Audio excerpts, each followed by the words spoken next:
Al grido di Prima i cittadini, Coesione Popolare, il movimento politico dell'assessore veneziano alla sicurezza Giorgio Deste approda a Marcon, dove parteciperà con una sua lista alle prossime elezioni comunali. L'idea è quella di una forza che prescinda dalle agende dei partiti e si occupi di questioni più vicine alla cittadinanza. La vecchia partitocrazia la conosciamo ed è nota a tutti.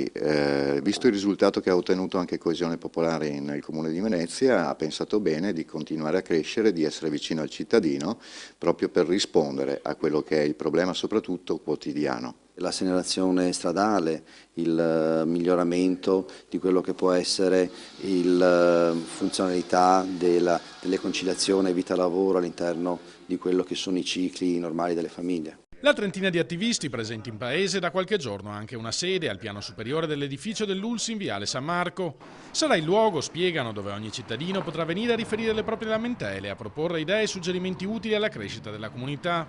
Noi abbiamo iniziato questo progetto, chiamiamolo così, proprio per la richiesta continua dei cittadini, riferita proprio alla sicurezza, la mancanza di sicurezza e come già era stato accennato dall'assessore Giorgio Deste per quanto riguarda la videosorveglianza che è stata più volte richiesta in questo comune.